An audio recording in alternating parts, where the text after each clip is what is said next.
The words left my mouth at the exact moment a meteor shower erupted across the observatory dome above us.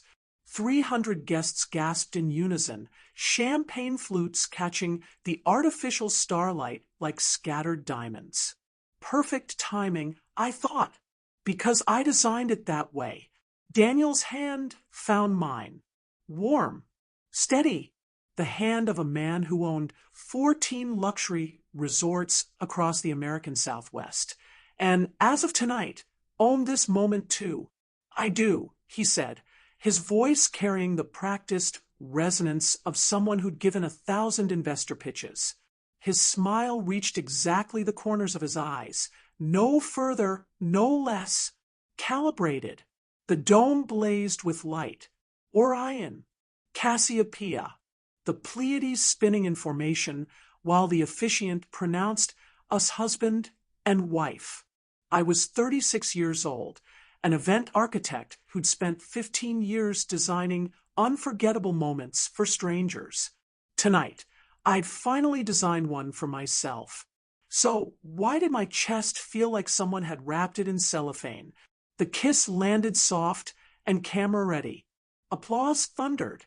Somewhere, a string quartet shifted into our recessional, a piece I'd selected after auditioning 11 different arrangements. But as Daniel led me down the aisle, my eyes snagged on the dome's southern quadrant. That's wrong. Scorpius was glowing in full summer position. In mid-October, in New Mexico, when Scorpius should have been setting by now, hugging the horizon like a shy guest leaving early. I blinked. The constellation winked out, replaced by the correct autumn arrangement. Stress, I told myself. You've been running on 4 hours of sleep and wedding adrenaline. You're incredible, Daniel murmured against my ear as we reached the reception terrace. Every detail was perfect. That's literally my job. He laughed, the short, approving laugh he used when I said something clever at dinner parties. And now it's your life. The reception blurred into a montage of air kisses and compliments that all sounded vaguely like the same sentence rearranged. You two are stunning together. Daniels finally found his match. The dome show was absolutely breathtaking. I smiled until my face ached. Smiled through the toasts, the first dance, the cake cutting that required 3 different angles for the videographer. By 11 o'clock, my cheeks felt like they'd been stapled into position. I need 2 minutes, I whispered to Daniel during a lull. The Hendersons want a photo. 2 minutes. I'll find you. I slipped through a service door before he could object, my Vera Wang gown swishing against concrete as I ducked into the dome's backstage corridor. The air here smelled different, metal and dust, and something faintly like old books. The observatory had been built in 1962 for real astronomical research before Daniel's company converted it into a luxury stargazing experience. The bones of the original structure still showed if you knew where to look. I pressed my back against a cool wall and exhaled. This is everything you wanted. I reminded myself. Security. Status. A partner who doesn't disappear when things get hard. The clang of metal interrupted my spiral. Whoa, easy, easy.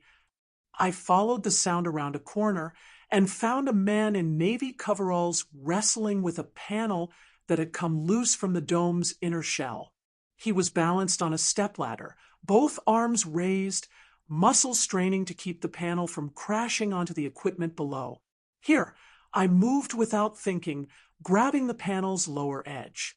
Careful, it's heavier than it. I've got it. Together, we maneuvered the panel back into its groove. He secured it with quick, efficient movements, then turned.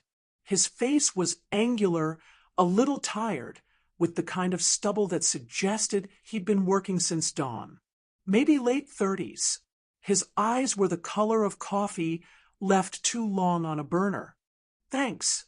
He wiped his forehead with his sleeve. That would have been a hell of a crash. Would have been a hell of a wedding story. Wedding! He glanced at my dress like he was seeing it for the first time. Oh, right. The big thing happening tonight. A pause. You're a guest. I almost laughed.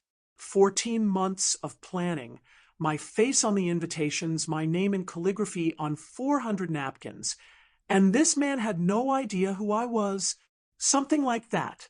He nodded slowly, studying me with an expression I couldn't quite read. You look like you're about to faint. I'm fine. And I'm the Queen of England. He stepped off the ladder. When's the last time you ate actual food?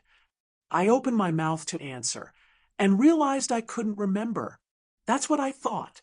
He reached into his coveralls and produced a protein bar. Emergency rations. Not exactly wedding cake, but it won't trigger whatever is making your hands shake. I looked down. He was right. My hands were trembling. I took the bar. We sat on equipment crates while I ate, the distant thrum of the reception vibrating through the walls. So you're the night custodian? I asked between bites. Among other things, I run maintenance on the dome projection system. Make sure the stars don't glitch when rich people are trying to have spiritual experiences. He said it without malice. Just fact. The stars glitched tonight. His eyebrows rose. When? During the ceremony. Scorpius showed up in the wrong position. He frowned, pulling out a small tablet from his coveralls and scrolling through something. That shouldn't be possible. I calibrated everything myself. I saw it. I believe you. He met my eyes. Most people wouldn't notice. You must actually know the sky. I learned the constellations when I was 9. My father, I stopped. We don't talk about that at parties. Anyway, thank you for the protein bar. Thank you for the panel assist. He stood as I did. You should probably get back before someone sends a search party. I nodded, smoothing my gown. That's when I heard it. My own voice, but not. Softer, brighter, coming from somewhere behind me, or inside me, or nowhere at all. You don't have to be impressive to be loved. And laughter, my laughter, but lighter, freer. The laugh of someone barefoot and unclenched. I spun around. Nothing. Just the janitor watching me with a curious tilt to his head. You okay? Yes. I thought I heard something. He didn't push, just nodded, the way someone nods when they know you're lying, but don't think it's their business. I walked back to my reception, my heart doing something strange and arrhythmic beneath my couture bodice. It wasn't until 2 a.m., after the last guest had stumbled into their town car and Daniel had fallen asleep beside me in the honeymoon suite, that I remembered the photographer. I reached for my phone. He'd promised early previews. The email had already arrived. 50 images, carefully edited, each one a testament to the evening's manufactured perfection. I scrolled through. Daniel's profile against the dome lights. My veil catching a phantom breeze. Our joined hands on the cake knife. Then image 37. Same cake knife moment. Same angle. But the hand holding mine wasn't Daniel's. This hand was calloused, paint-specked beneath the nails. Rougher, warmer, somehow even in a photograph. The janitor's hand. I sat up so fast I nearly knocked over the bedside lamp. My husband stirred. Everything okay? Fine, I whispered, just excited. I zoomed in, certain I'd see the error, the trick of light, the obvious explanation. The ring on that other hand wasn't my wedding band. It was simpler, thinner, like something purchased with intention instead of investment strategy. And on my own finger in the photo, I squinted Disbelieving was a matching one. The image glitched once, then reset to show Daniel's familiar, manicured hand exactly where it should be. I stared at my phone until dawn, waiting for the wrong hand to come back. It didn't, but I couldn't stop feeling its ghost against my skin. We need to discuss your color palette. I looked up from my untouched breakfast. Margot Chen stood in the doorway of the resort suite's dining area, tablet pressed against her chest like a shield. 45 years old, immaculate in dove gray, with a smile that somehow made me feel underdressed in my own silk robe. My color palette, I repeated for public appearances. She glided to the chair across from me, uninvited. Earth tones photograph beautifully against Daniel's complexion. Jewel tones can work for evening events, but we'll need to approve each piece individually. Nothing too bright. Nothing that draws focus from the brand message. The brand message. The Westbrook Resort's story. You're part of that narrative now, Elena. Margot's smile widened without warming. Isn't that wonderful? I set down my coffee cup, 2 weeks married, and this was our 4th orientation meeting. So far, I'd learned that my Instagram needed pre-approval, my friendships required vetting, and my former clients were now categorized into appropriate and complicated. I've been dressing myself for 36 years, Margot. Of course you have, and you've done a lovely job. She tilted her head the way someone tilts their head at a toddler's finger painting. But you're representing a $4 billion hospitality empire now. The stakes are simply different. Different. That word kept appearing. My old apartment was different from the penthouse suite. My event planning business was different from being a CEO's wife. My instincts were different from what the situation required. Different meant wrong. I have a list of approved designers. Margot slid a printed sheet across the table, and a schedule of upcoming engagements. The Albuquerque charity luncheon is Thursday. I've selected 3 outfit options. I'll need your choice by tonight. I stared at the paper. 37 events in the next 2 months. Galas, donor dinners, resort openings, a televised desert sky gala that Daniel had mentioned with the casual excitement of someone announcing a new car purchase. When am I supposed to work? Work. My company. Starlight Event Design. I have active clients. Margot's expression flickered. A micro-movement that vanished before it fully formed. Daniel mentioned you'd be transitioning away from that. Focusing on foundation work. Philanthropy befitting your new role. Daniel mentioned. I kept my voice level. To you. Before discussing it with me.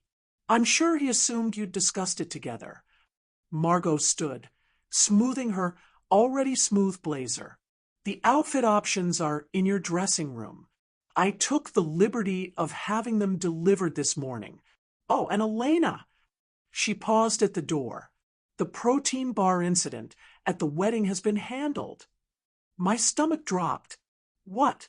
A staff member apparently accosted you during the reception. Offered you food from his personal supply. Highly inappropriate. Daniel wanted you to know the matter has been addressed. Accosted. The word sat in my mouth like a stone. He didn't accost me. He was kind.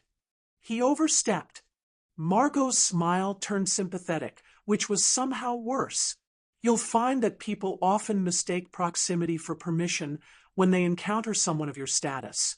It's best to maintain clear boundaries, for their protection as much as yours. She left before I could respond. I sat alone in the enormous dining room, surrounded by fresh flowers I hadn't ordered and furniture I hadn't chosen, and thought about a man with tired eyes who treated me like a person about to faint instead of a brand asset to be managed. Daniel came home at 7:15. exactly when his calendar said he would. "How was your day, sweetheart?" He kissed my forehead, a gesture that had once felt tender and now felt like a timestamp. Affection delivered. Moving on. Margot came by. "Good. She's incredible at what she does." He loosened his tie, moving toward the bar cart. "Scotch." "No, thank you." I watched him pour. "She mentioned my business. Said you'd discussed me transitioning away from it." "Did she?" He took a slow sip. "I wouldn't say disgust. More like acknowledged the natural progression. You won't have time for client work once the foundation launches.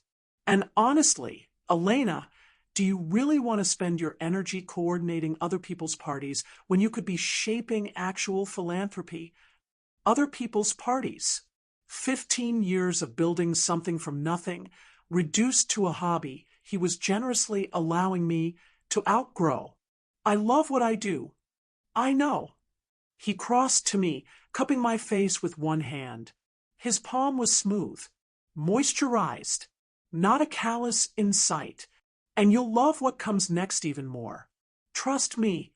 He kissed me properly, then deep enough to feel like a conversation ender rather than a beginning. That night, our intimacy felt like a calendar item, scheduled between his conference call with Tokyo and his morning workout. Efficient, pleasant, empty. Afterward, he fell asleep within minutes, the sleep of a man who checked every box and earned his rest. I lay awake, watching moonlight stripe the ceiling, and wondered when I'd stopped being a person and started being a box to check. The resort's observatory dome stayed open for late-night stargazing sessions, a leftover from the original research facility maintained now for atmosphere rather than science. Tourists paid $200 to sit in heated chairs while a projected sky told them stories about ancient constellations. At 11 p.m., the tours ended. At midnight, I slipped out of the penthouse and made my way down. The dome was dark except for emergency lighting and the soft glow of equipment panels. The smell hit me first, metal and old books, same as before, and something in my chest loosened. Couldn't sleep. I spun. The janitor stood near the main control console, a tablet in one hand and a look of mild surprise on his face. I didn't know anyone would be here. "Night maintenance. Someone's got to recalibrate the projectors after the tourists leave." He set down the tablet. "Let me guess. You're the insomniac type who wanders into restricted areas." "It's not restricted. It's my husband's resort." The words came out sharper than I'd intended. His expression shifted, not offended, just observing. "Right. The wedding." He nodded slowly. "You're the bride." "Elena." "Marcus." He didn't offer a handshake. Just the name, clean and unadorned. "Congratulations. On the wedding." "Thank you." Silence. Not awkward. Something else. Like the silence between movements of music. "You came back to check the stars," he said finally. "See if they glitch again." I hadn't admitted that to myself, but hearing him say it made it true. Maybe. He gestured toward the control console. "Come look." I hesitated. Margot's voice echoed in my mind. People mistake proximity for permission. I walked over anyway. Marcus pulled up a calibration screen. Star maps layered over technical readouts. "Everything checks out. No anomalies in the system. Whatever you saw during the ceremony." He shrugged. "I can't explain it. You believe me, though." "I believe you saw something." He met my eyes. "You don't strike me as someone who invents problems." The observation landed strangely, like being handed a glass of cold water after not realizing I was thirsty. "Can I ask you something?" I said, Sure. When you found me backstage. At the wedding. Why did you give me that protein bar? He considered the question. Because you looked like someone who'd been performing so long she forgot she was hungry. My throat tightened. You smile like you're being graded, he added quietly. I noticed it again, just now, when you said your husband's name. I don't. Hey. He held up both hands. Not my business.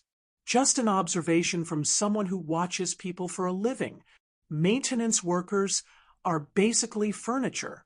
People forget we're there. We see things. What things?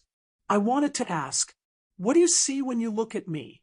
Instead, I said, they're firing you because of the protein bar. Nah, they wanted to. Your husband's communications person made some calls. But I've got a union contract and a clean record. Best they could do was move me to overnight shifts only. He smiled, the first real smile I'd seen from him. Honestly, I prefer the quiet. The dome hummed around us. Somewhere in its mechanical heart, gears shifted. I should go, I whispered. Probably. I turned toward the exit. Elena! I stopped. Whatever you're looking for up here, Marcus said, I hope you find it. I dreamed that night. Not the fragmented nonsense of normal sleep, but something vivid, specific, real. I was standing in a community center, fluorescent lights buzzing, folding tables covered in paper forms, a hand-painted banner reading Volunteer Orientation sagging slightly on one end. And I was happy, not performing happy, not check the box happy. Happy like warmth spreading through my whole body, like laughter that came without planning. Someone handed me a pen. A simple ring glinted on my finger, thin, silver, unpretentious. Sign here, a voice said, familiar, coffee dark. I looked up. Marcus. He was smiling at me like I was the only interesting thing in a room full of ordinary moments. Ready to do some good? He asked. Always, I heard myself say, and my chest felt quiet. Finally quiet. I woke gasping, Daniel's arm heavy across my waist. The morning light was brutal. My wedding ring, platinum, 3 carats, designed by committee, caught it and threw prismatic daggers across the ceiling. Just a dream, I told myself, but I could still feel that other ring. Lighter, simpler, chosen instead of approved. I pressed my hand against my heart and waited for the trembling to stop. It didn't. The telescope program is bleeding money. Daniel's voice carried across the conference room like a verdict. 12 executives sat around the polished table, tablets glowing, faces carefully neutral. I occupied the chair at his right, a position Margot had explained was symbolic of partnership, while making clear I wasn't expected to speak. Bleeding money, repeated Howard Vance, the CFO, a man built like a refrigerator with the personality to match. That's generous. It's hemorrhaging. The stargazing nights bring in minimal revenue compared to our spa packages and adventure tourism. Daniel pulled up a slide. Numbers cascaded down the screen like a financial waterfall. We're maintaining vintage equipment for a program that serves, 40 people a week? 53 on average. The voice came from the corner of the room. I turned. A woman I hadn't noticed before stood near the window, small, silver-haired, wearing a Parks Department jacket that had clearly seen decades of desert sun. Her face was weathered in the way of people who'd spent their lives outdoors, and her eyes held the particular sharpness of someone who'd stopped being impressed by wealth around the same time she'd stopped being impressed by anything else. I'm sorry, Daniel said, his smile tightening. And you are? Bet Nakamura. I run the stargazing program. Have for 19 years, ever since you bought the property and generously kept us on. She made air quotes with fingers that looked like they could still wrestle a coyote. 53 people a week, mostly seniors from the assisted living facility in town, kids from the elementary school, families who can't afford your spa packages but can afford $20 to see the Milky Way through a real telescope. Ms. Nakamura. It's Dr. Nakamura, retired park ranger. But I didn't spend 6 years getting a doctorate in environmental science to be demoted by a man in a $3,000 suit. Someone coughed. I bit the inside of my cheek to keep from smiling. Daniel's expression didn't waver, a skill I'd once admired and now found unsettling. Dr. Nakamura, I appreciate your passion, but passion doesn't balance spreadsheets. The telescope program will be discontinued at the end of the quarter. We'll be converting that space into an expanded wellness center. A wellness center. Betty's voice could have frozen the desert. You're replacing actual stars with hot yoga. We're optimizing our resources. You're erasing something real to sell something fake. She gathered her jacket tighter, like armor. Those kids come here and see the rings of Saturn for the first time. They see the moons of Jupiter. They see infinity. And you want to replace that with aromatherapy and influencer photo ops. The room held its breath.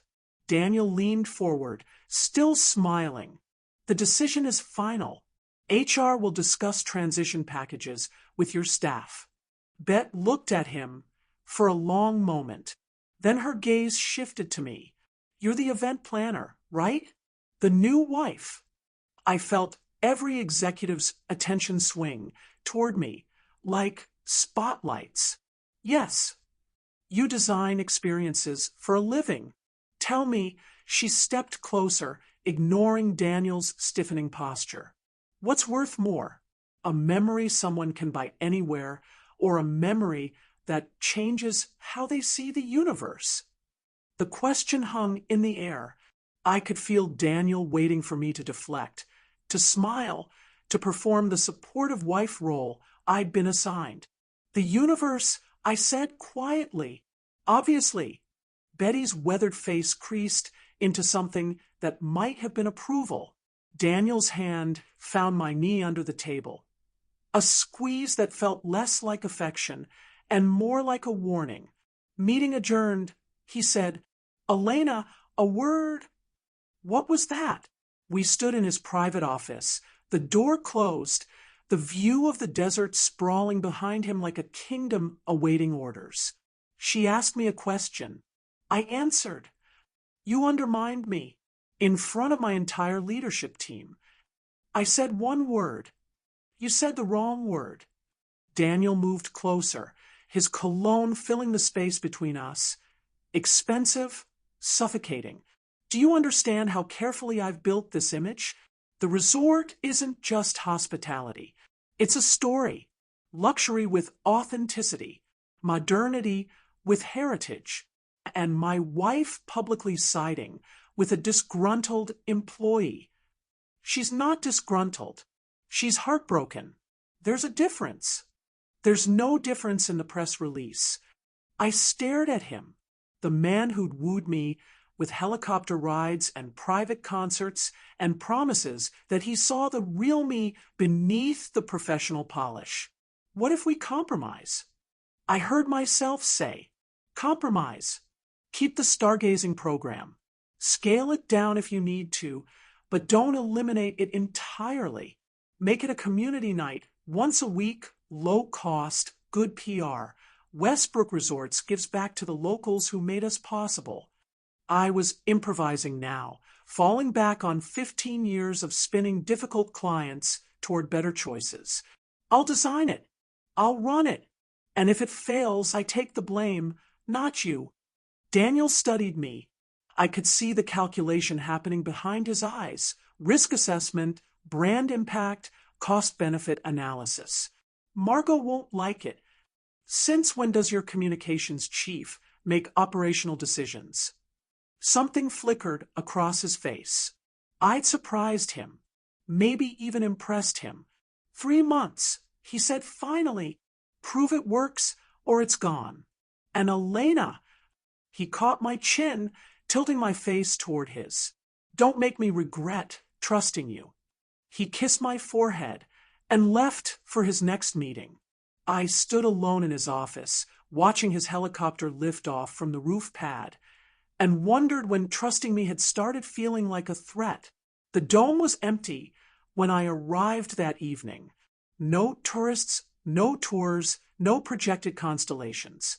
Just the massive skeleton of the original telescope and the smell of history refusing to be optimized. Dr. Nakamura said, "You'd probably show up." Marcus emerged from behind the control console, tablet in hand, looking unsurprised to see me. "She told you about the meeting?" "She told me you didn't fold," which, considering your husband's reputation, qualifies as actual bravery. He set down the tablet.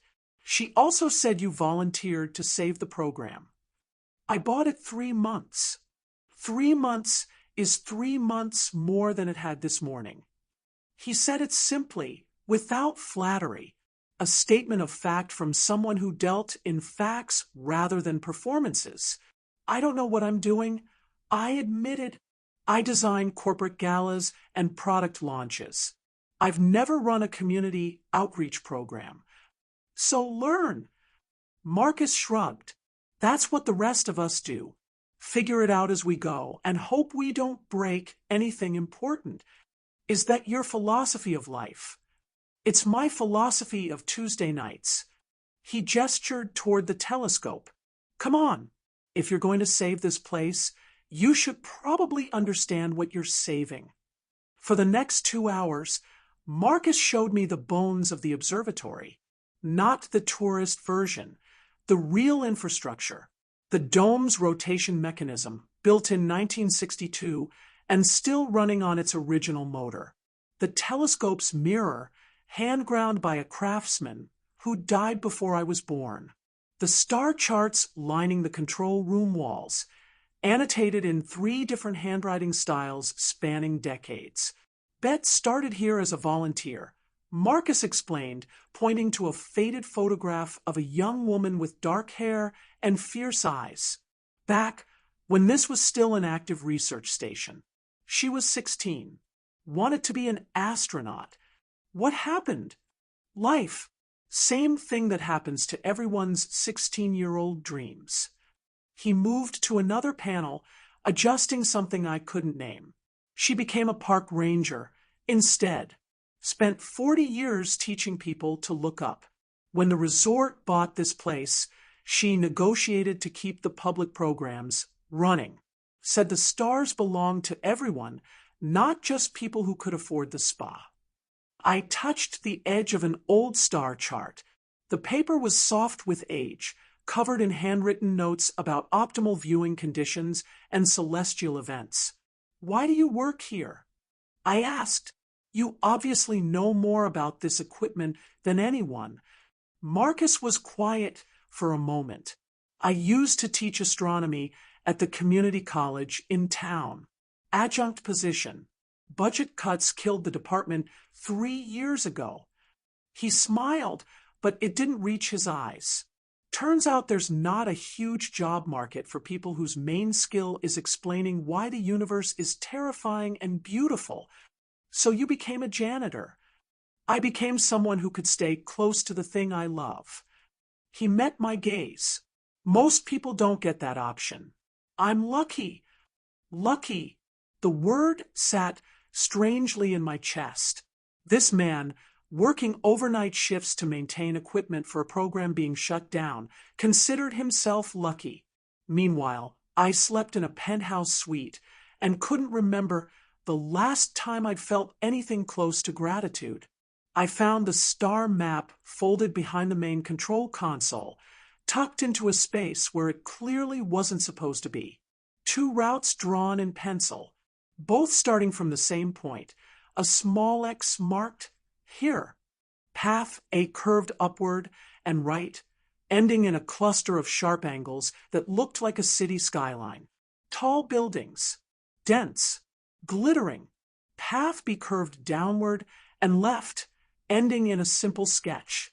A small house, a porch, wide empty space around it dotted with tiny stars. At the bottom, in handwriting I didn't recognize, both routes reach somewhere. Only one reaches home. Did you draw this? Marcus looked up from his tablet. His expression shifted when he saw what I was holding, something complicated passing behind his eyes. Where did you find that? Behind the console. Is it yours?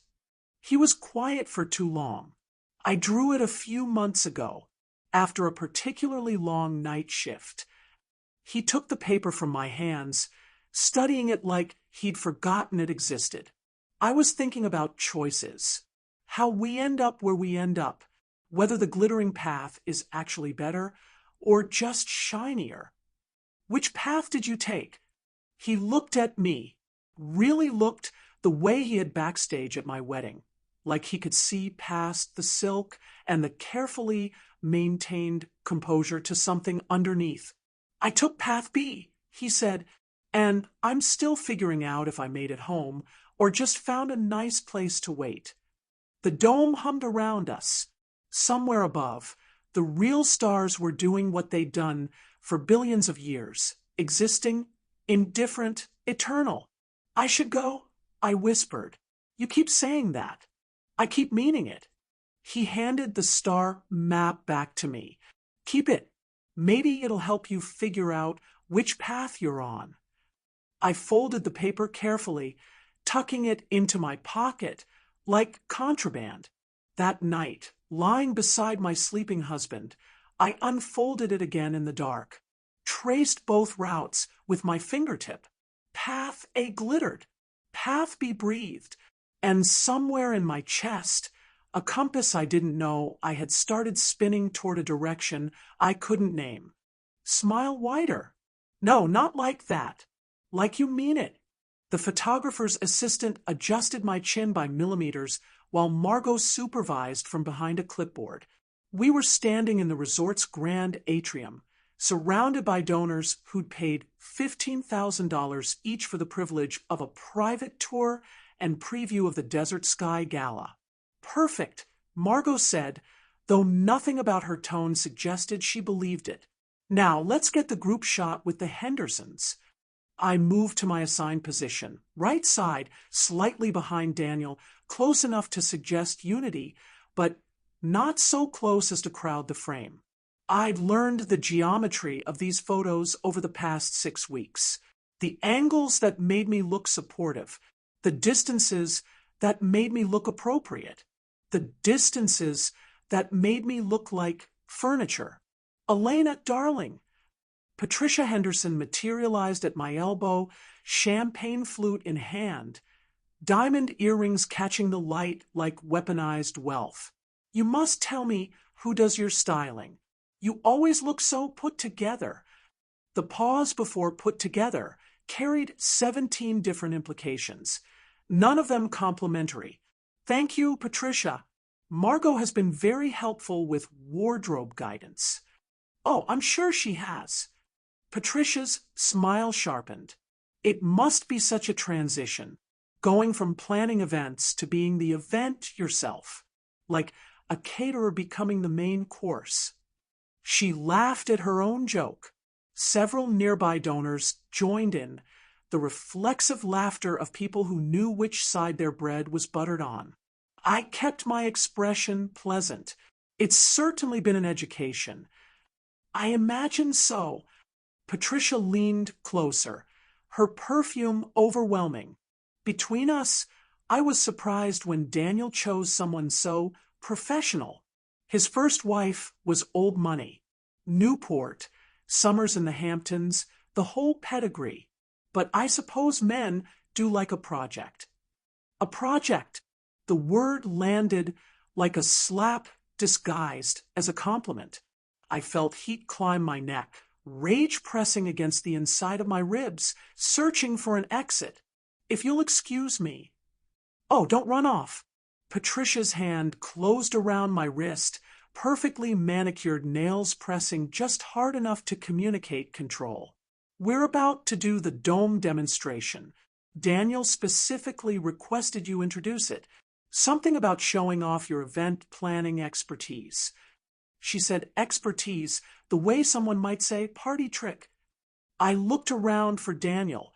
He was deep in conversation with a group of investors, his back to me, oblivious or indifferent to the small assassination happening at his wife's expense. Margot appeared at my other side. Elena, the dome presentation starts in 5 minutes. You're giving the welcome remarks. I wasn't told. I sent the talking points to your phone this morning. Didn't you review them? Her smile was sympathetic poison. Don't worry. Just stick to the script. Talk about the resort's commitment to bringing the stars to our guests, the upcoming gala, the expansion announcement. Keep it simple. Simple. Another word that meant something different when aimed at me. The donors filed into the observatory dome, champagne still in hand, voices echoing off the curved walls. I stood at the central podium, trying to review talking points I'd never received while the technical crew prepared the star projection system. Marcus was among them. I hadn't seen him since the night with the star map. He worked in the background now, adjusting cables, checking connections, invisible in his navy coveralls. But when our eyes met across the room, something passed between us. Recognition. Warning. He shook his head, slightly. A tiny movement no one else would notice. Something's wrong. I didn't have time to interpret it. The lights dimmed. A spotlight found me. 60 wealthy faces turned in my direction, expectations gleaming like the diamonds around their necks. Good evening, I began. On behalf of Westbrook Resorts, welcome to a preview of what we're calling the most ambitious stargazing experience in the Southwest. First, a word from our communications director. Margot's voice cut through the speakers. She stepped onto the small stage beside me, tablet in hand, smile firmly in place. I thought I should provide some context before Elena's remarks. She turned to the crowd. As many of you know, Elena came to us from the event planning world. Daniel swept her off her feet, quite literally, during one of her own productions. Polite laughter. It's been such a joy watching her adapt to her new role. She's really grown into the position. Like I was a child learning to wear adult shoes. Of course, the transition hasn't been entirely smooth. Margot's tone shifted, still warm, but with an edge now. Elena's background didn't quite prepare her for the pressures of our world. There have been some adjustment challenges, anxiety issues, difficulties separating her professional instincts from her personal role. The donors exchanged glances. I felt blood drain from my face. But Daniel has been so patient, so supportive. Margot placed a hand on my shoulder. He sees her potential, even when she struggles to see it herself. That's real love, isn't it? Standing by someone through their difficulties. She was framing me as unstable, fragile, a charity case Daniel had generously taken on. Anyway, Margot beamed at the crowd. I just wanted everyone to understand the context.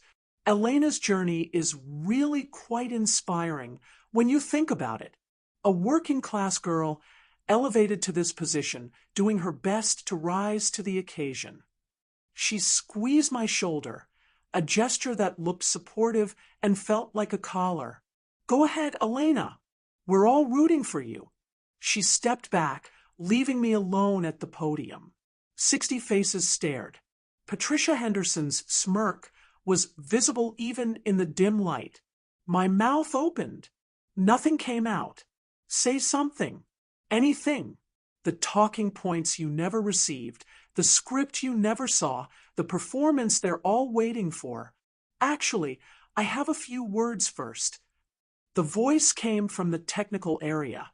Marcus stepped forward, wiping his hands on his coveralls, looking completely unbothered by the fact that he just interrupted a $15,000 per head event.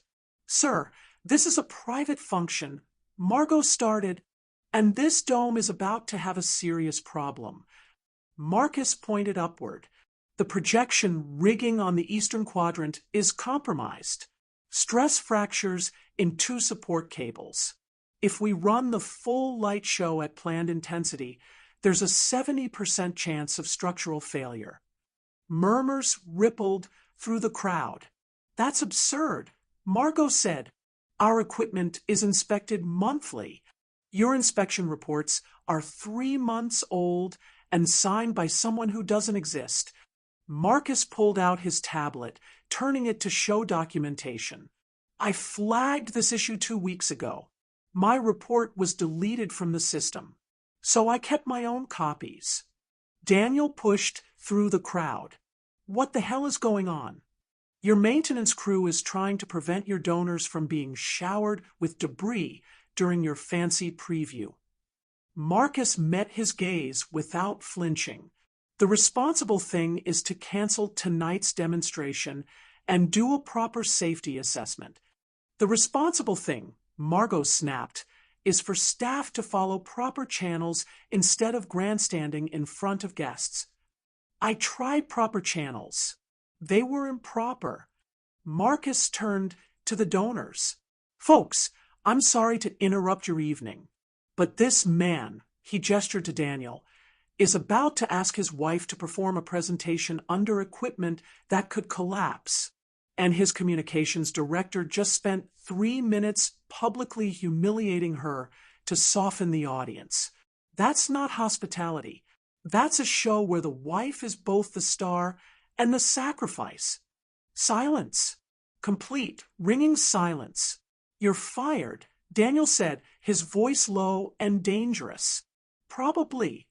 Marcus nodded. "But she's not injured. Your donors aren't injured, and nobody has to watch a woman swallow glass to look graceful." He looked at me then. Really looked, the way he had that first night backstage. "You don't have to swallow glass to look graceful," he said quietly. "You never did." Security appeared. 2 men in suits, hands already reaching for Marcus's arms. "I'll walk myself out." He stepped back, raising his hands. "Just someone check those cables before you turn the projector past 40%. Please." He let them escort him toward the exit. At the door, he paused. "Elena, for what it's worth, the stars you saw that night, the ones in the wrong position." He smiled just slightly. "Maybe they were showing you a different sky. A better one." The door closed behind him. The event dissolved into chaos. Engineers were summoned. Cables were inspected. Marcus was right. Stress fractures. Exactly where he'd said. The full demonstration was canceled. Daniel spent an hour doing damage control with donors. Margot spent an hour trying to frame the incident as a disgruntled employee's desperate cry for attention. I spent an hour in the bathroom, pressing cold water to my face, trying to understand what had just happened. Someone had sacrificed their job to protect me. Not because I'd asked, not because there was anything to gain, just because he'd seen what was being done to me and decided it was wrong. You don't have to swallow glass to look graceful. Later that night, I found Daniel in his office. His tie was loosened, his scotch half empty, his expression murderous. The engineer confirmed the cable issue. I said from the doorway, Marcus was right. Marcus was insubordinate. Marcus prevented a potential disaster. Marcus humiliated us in front of our most important donors. Daniel's glass hit the desk harder than necessary. Do you understand how this looks? A janitor interrupting a private event to accuse us of negligence and mistreating my wife. Were those accusations false? Daniel went still. Margot publicly painted me as unstable. I continued, my voice steady despite the tremor in my hands. She implied I have anxiety issues, that I'm struggling to adapt, that you're generously tolerating my inadequacies, in front of 60 people who will repeat that story at every cocktail party for the next 6 months. She was providing context. She was destroying my credibility so that when I failed tonight, because I was set up to fail with talking points I never received, it would look like my limitation, not her sabotage. Daniel stared at me. I watched him calculate, the way he always calculated. Margot has been with me for 8 years. He said, finally, she's protected this brand through 3 potential scandals. She knows what she's doing. And what about protecting your wife? The question hung between us. You are protected, Daniel said slowly, by this marriage, by this life, by everything I've given you. Given, not shared, not built together. Given like a gift that could be taken away. I thought of Marcus being escorted out, his calm acceptance, the way he'd looked at me, not with pity, but with recognition, like he saw someone worth defending. The stargazing program needs a new maintenance supervisor, I said, since you just fired the only person qualified for the job. Elena, bring him back, demote him, reassign him, whatever satisfies your ego, but bring him back. The community night launches in 2 weeks, and I need someone who actually understands the equipment. Daniel's jaw tightened. You're advocating for the man who humiliated me. I'm advocating for the man who told me the truth. I turned toward the door. Someone should. I dreamed again that night. The community center, the volunteer forms, Marcus smiling at me like I was real, not a brand asset or a charity case or a project in progress. But this time, there was more. We were sitting on a porch, the porch from the star map, the one at the end of Path B, night sky above us, unpolluted by city lights. A telescope set up in the yard, nothing fancy, just functional. What do you see? Dream Marcus asked. I looked through the eyepiece. Saturn. Its rings impossibly delicate, impossibly beautiful. I see something that doesn't apologize for existing. I heard myself say. He laughed. That warm, real laugh I'd heard in flashes. That's the best description of Saturn I've ever heard. I woke with tears on my face, and no idea when I'd started crying. The pillow beside me was empty. Daniel had already left for his morning workout. I pressed my palm against the warm indent where he'd slept and felt nothing. Then I reached for my phone. One new email from a sender I didn't recognize. Subject, in case you need proof. Attachment, dome_footage_original.mp4. Message, she's been editing more than cables. Watch the timestamp at 3:47 m. I downloaded the file. I watched, and everything I thought I knew about my marriage began to crack. The footage was 37 minutes long. I watched it 6 times before dawn, huddled in the bathroom with the shower running to mask any sound, my phone's screen burning after images into my retinas. The original file showed the donor preview exactly as it happened. Marcus's interruption, Margot's public humiliation, my frozen silence at the podium. But at timestamp 3:47, the video Margot had been preparing for internal documentation diverged into something else entirely. Cuts, splices, careful rearrangements. In Margot's version, I wasn't frozen, I was erratic. My silence became instability. My composure became fragility. She'd isolated frames where my eyes darted toward Marcus, looping them to suggest obsession. She'd pulled audio from a different event entirely, me laughing at a donor's joke 3 weeks ago, and layered it over footage of the cable warning, making it seem like I was dismissing safety concerns. The final product painted a portrait of a woman unraveling, anxious, inappropriate, fixated on a maintenance worker who'd been fired for insubordination. And Daniel, in every frame, looked patient, concerned, supportive, the perfect husband managing his troubled wife. She's been building a case, I realized, not for divorce, for control, documentation to prove I'm unstable, evidence to justify whatever comes next. I closed the video and sat on the cold tile floor, my wedding ring pressing into my palm as I gripped my phone. Somewhere in the bedroom, Daniel's alarm went off. His feet hit the floor. The shower would be next, his shower in the main bathroom, while I supposedly used the guest suite because I liked the water pressure better. Separate bathrooms, separate schedules, separate lives dressed up as consideration. How did I get here? The email had come from an anonymous account, but I knew it was Marcus.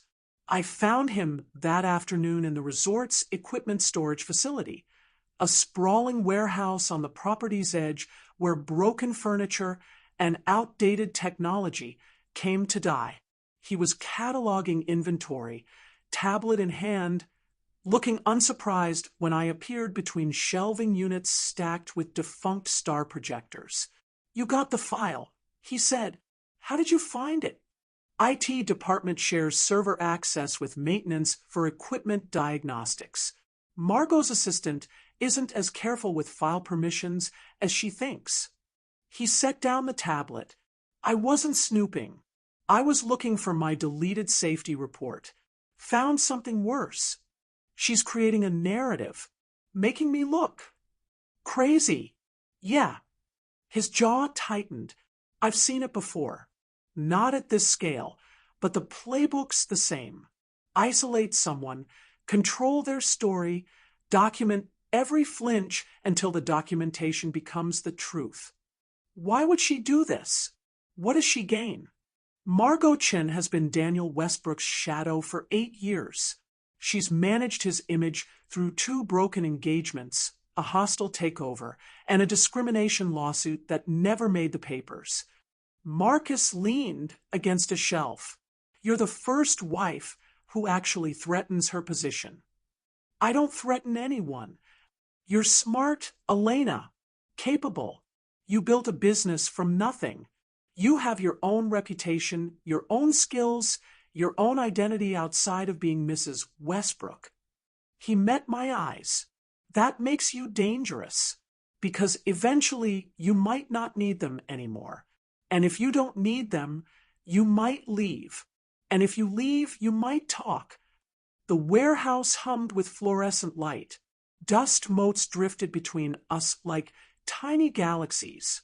What am I supposed to do with this? "That depends on what you want." Marcus straightened. "You can confront her. Show Daniel the footage. Hope he believes you over 8 years of loyalty. And if he doesn't, then you'll know exactly where you stand." The words landed like stones in still water. You'll know exactly where you stand. In 6 weeks of marriage, I'd never been certain of my footing. Every conversation felt like walking on ice, beautiful, gleaming, ready to crack without warning. "There's another option," Marcus said quietly. "What?"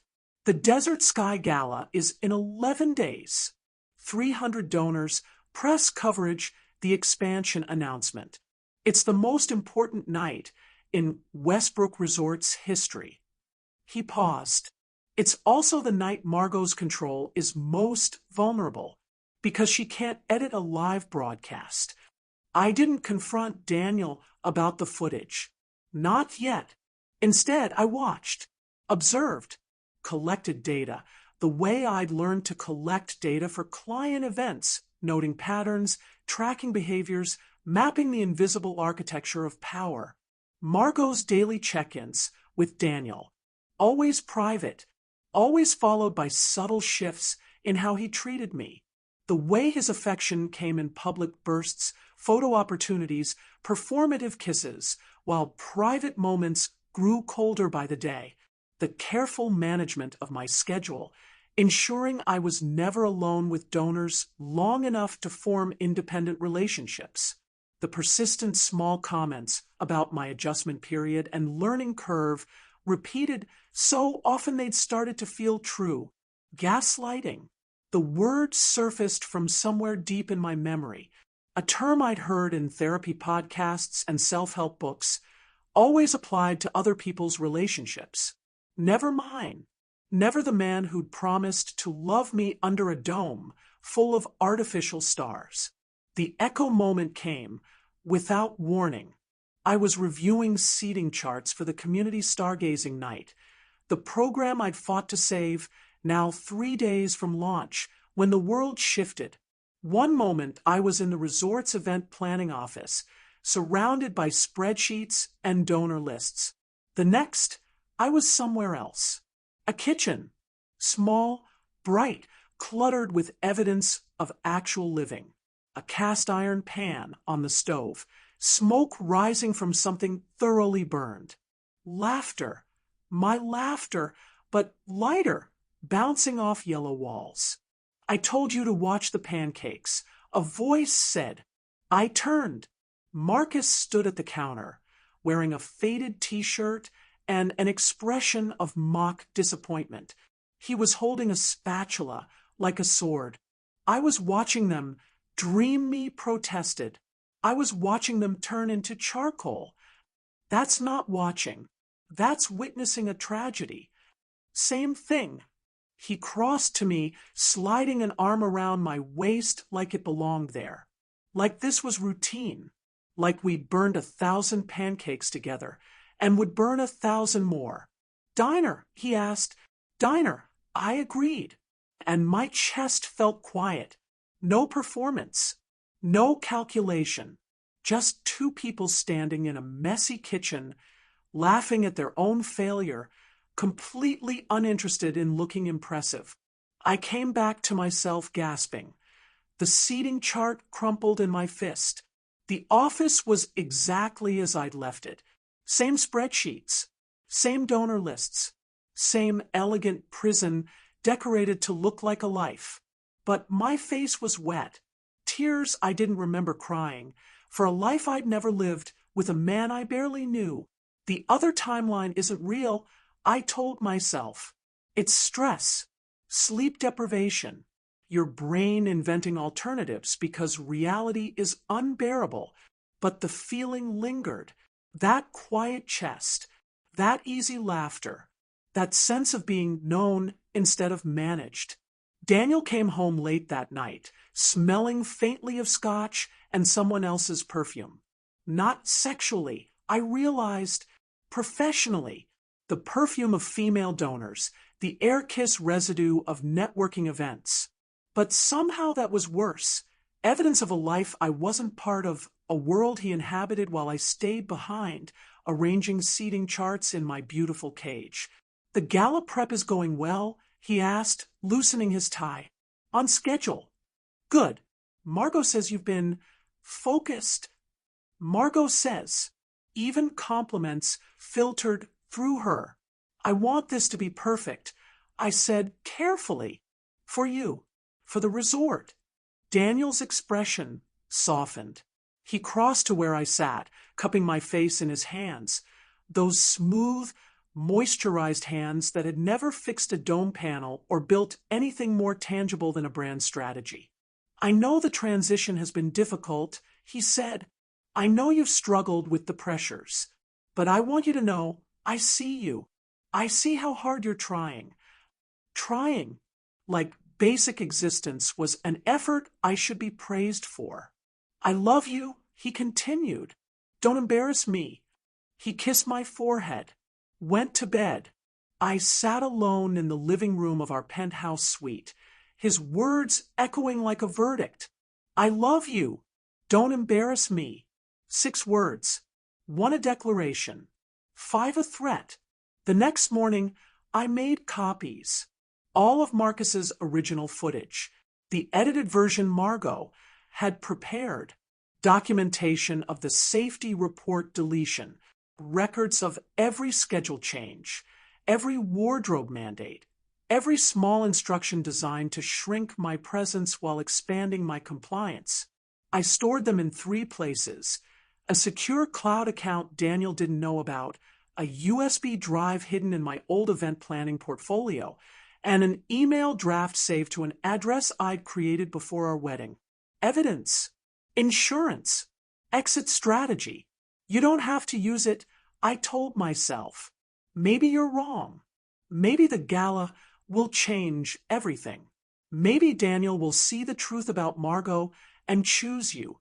But another voice, quieter, older, harder to ignore, whispered something else.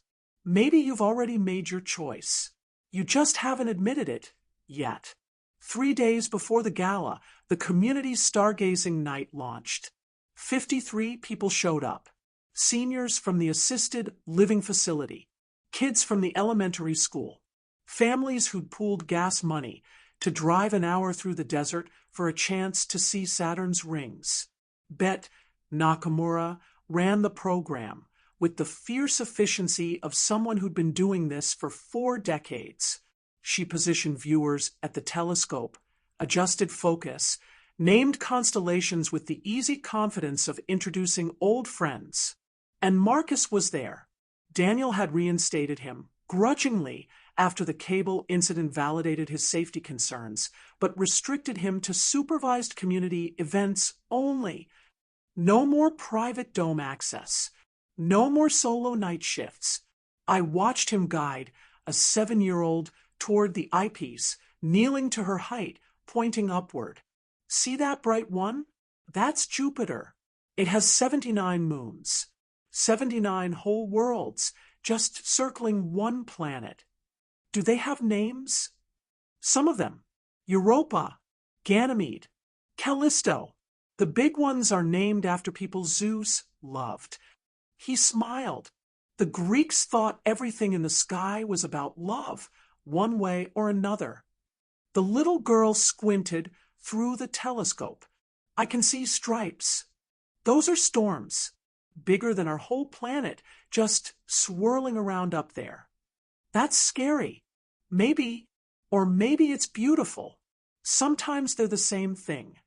I thought about storms, about beautiful things that were also terrifying, about the hurricane I'd married and the quiet I'd glimpsed in a kitchen full of burned pancakes.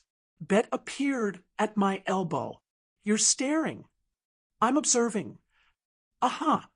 She handed me a paper cup of hot chocolate, the cheap powdered kind, nothing like the artisanal beverages served at resort events.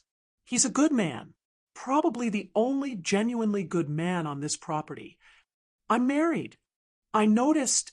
Bet sipped her own chocolate. I also noticed that your husband hasn't visited the program once, despite it being, according to his press release, a reflection of Westbrook Resort's commitment to community enrichment. He's busy with the gala. He's busy being a brand. The old ranger's eyes were sharp. There's a difference between building something and performing something. Mrs. Westbrook takes most people a lifetime to figure out which one they're doing. She walked away before I could respond. Above us, the real stars wheeled slowly through their ancient patterns. Scorpius had finally set for the season, replaced by winter constellations climbing the eastern horizon. No glitches tonight. No wrong positions. Just the sky, doing what it had always done, indifferent to the small dramas unfolding beneath it. Marcus caught my eye across the dome. He didn't smile, didn't wave, just nodded once, an acknowledgement, a recognition. I see you, that nod said. The real you, not the performance. I nodded back, and somewhere in my chest, that compass I'd discovered weeks ago finally stopped spinning. It was pointing toward Path B. The Desert Sky Gala arrived like a verdict. 300 donors filled the observatory dome, champagne flutes catching the light of 1,000 programmed stars. Press cameras lined the perimeter, a live broadcast feed connected to screens in hotel lobbies across 14 states.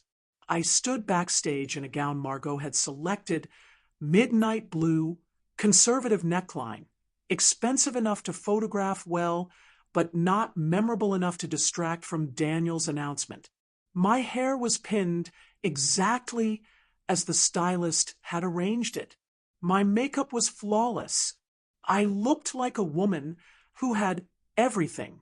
I felt like a woman about to set fire to her life. 5 minutes, Mrs. Westbrook. A production assistant touched my elbow. You're introducing the community initiative segment before Mr. Westbrook's expansion announcement. Thank you. The assistant disappeared. I pressed my palm against the USB drive hidden in my clutch, the one containing Marcus's original footage alongside Margot's manipulated version.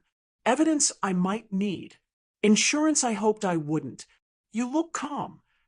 I turned. Margot stood in the corridor, tablet clutched to her chest, smile perfectly calibrated. I've done 1,000 events. I said, one more won't break me. Of course not. You're remarkably resilient. She stepped closer, lowering her voice. I wanted to thank you, actually, for being such a good sport about the adjustment period. I know some of our guidance has felt restrictive, but it's all for the brand. You understand. I understand perfectly. Good. Her smile sharpened almost imperceptibly. Because tonight is important. The expansion announcement, the press coverage, the donors, everything Daniel has built depends on this evening going smoothly. And you, Elena, are a crucial part of that picture. Picture, not partnership, not marriage. Picture. I know my role, I said. I'm sure you do. Margot glanced at her tablet. One small adjustment to the program. During your community initiative segment, we've added a brief video package.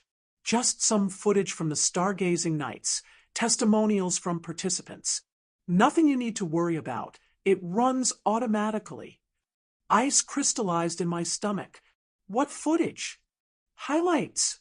The children at the telescope, the seniors, that sort of thing. Her eyes met mine.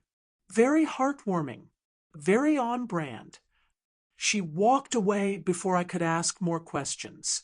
I stood in the corridor, heartbeat thudding against my ribs, and knew with absolute certainty that whatever footage Margot had prepared, it wasn't heartwarming. The dome filled with music as I took the stage. 300 faces turned toward me, wealthy, expectant, ready to be impressed. The cameras tracked my movement. The lights found their angles. And somewhere in the technical booth, Marcus was watching. I'd found him an hour earlier, helping bet load equipment for the community segment. He'd looked tired, wary, like someone bracing for impact. Whatever happens tonight, I'd told him quietly, thank you for the footage, for the truth, for all of it. Elena, just watch. And if things go wrong, do what you do best. What's that? Keep people safe. He'd nodded slowly, something unreadable passing behind his eyes. You too. Now, standing at the podium, I gripped the microphone and began. Good evening. On behalf of Westbrook Resorts, thank you for joining us for what promises to be an unforgettable night. The words came easily, I'd written versions of this speech for 15 years. Before we hear from Daniel about the exciting future of our resort family, I want to share something personal. The dome quieted. Even the champagne sipping paused. When I married Daniel, I thought I understood what I was gaining. Security, status, a partnership with someone who builds extraordinary things. I let the pause land. What I didn't understand was what this community had already built, long before the luxury suites and the spa packages, long before the brand strategy and the expansion plans. A murmur rippled through the crowd. This wasn't in the talking points.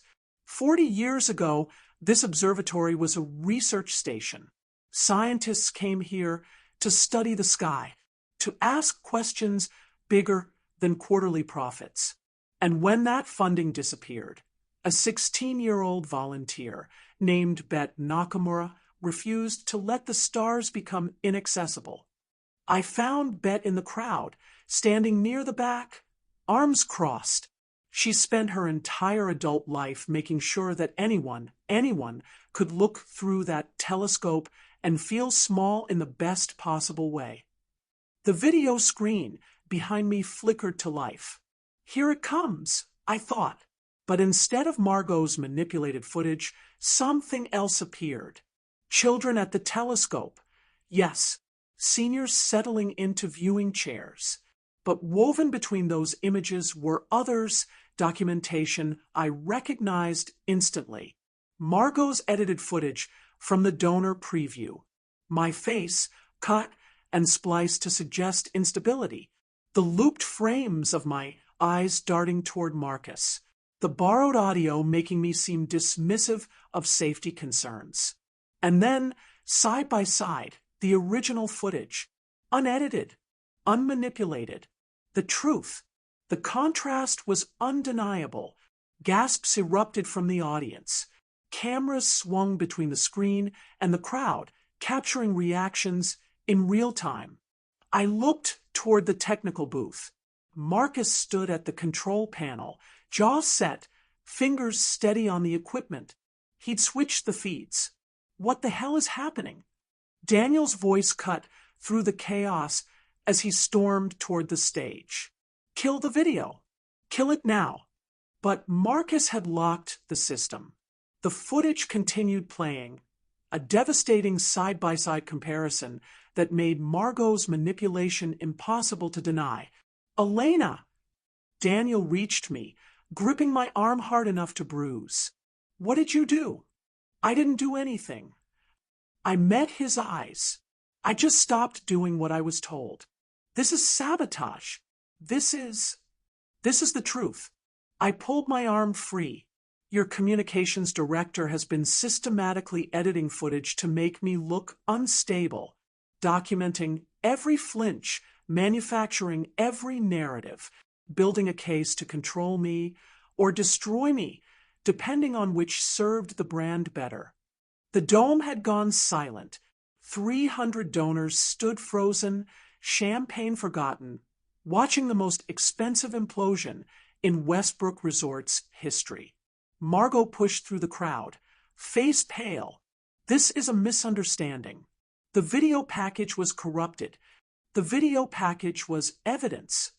I turned to face her directly, of manipulation, of gaslighting, of 8 years of protecting Daniel's image by destroying anyone who threatened it. You ungrateful. Enough. Daniel's voice cracked through the dome, like thunder. He stood between us, something shifting behind his carefully constructed expression. Calculation, yes, but also something I hadn't expected. Recognition. Margot. His voice was quiet now. Dangerous. Is this true? Daniel, I was protecting. Is this true? The silence stretched like a wire about to snap. Everything I've done, Margot said finally, has been for you, for the brand. She was a liability from the beginning, too independent, too capable, too likely to outgrow the role. I was managing the risk by manipulating my wife, by protecting your investment. Daniel stared at her for a long moment. The cameras captured every micro-expression, the tightening jaw, the clenching fists, the slow dawning of a man realizing he'd been complicit in something uglier than he'd allowed himself to see. "You're fired," he said, "effective immediately. Security will escort you out." Margot's face went white. "You can't, after everything I just did." Two security guards appeared, flanking her. She looked at me as they led her away, a look of pure, concentrated hatred that would probably fuel my nightmares for years. But beneath the fear, something else stirred. Relief. The gala didn't recover. Donors murmured in clusters. Press cameras kept rolling. The expansion announcement was postponed indefinitely while PR teams scrambled to contain the damage. Daniel found me on the observation deck an hour later, staring at the real stars, the ones that didn't glitch, didn't lie, didn't perform for anyone. "I didn't know," he said quietly, "about the footage, the manipulation. I didn't. You didn't want to know." I turned to face him. "That's different." He flinched. "Elena, you told me you loved me and not to embarrass you." In the same breath, like love and obedience were the same thing. My voice stayed steady, even as something cracked open in my chest. "I spent 6 weeks trying to shrink myself into the shape you needed, performing gratitude for a life I never asked for. And when someone finally told me I didn't have to swallow glass to look graceful, your response was to fire him. I brought him back because you needed him, not because it was right." Daniel was quiet for a long moment. The desert wind carried sounds of the gala's collapse, raised voices, hurried footsteps. The chaos of an empire discovering its foundations were rotten. "What do you want?" he asked finally. "From me, from this." I thought about Path A, the glittering skyline, the picture-perfect marriage that looked stunning from every approved angle. I thought about Path B, the small porch, the wide stars, the quiet chest. "I want to stop auditioning for my own life," I said. "I want to feel real instead of curated. I want someone who sees me instead of managing me. And you can't have that here." It wasn't a question. "No," I said softly. "I don't think I can." The separation was quiet, dignified, almost anticlimactic after the gala's spectacular meltdown. Daniel's lawyers drafted papers. My lawyers reviewed them. We divided assets with the clinical efficiency of business partners dissolving a failed venture. He kept the resorts, the brand, the carefully constructed empire. I kept my company, my reputation, and the community stargazing program, funded independently through a trust I'd established with my settlement, that Nakamura agreed to stay on as director. The telescope would keep turning. The children would keep looking up. Something real, I thought. I finally built something real. 3 months later, I sat on a porch in a small house 20 miles outside Alamogordo. The rent was reasonable. The neighbors were quiet. The night sky was so clear I could see the Milky Way stretching overhead like a river of light.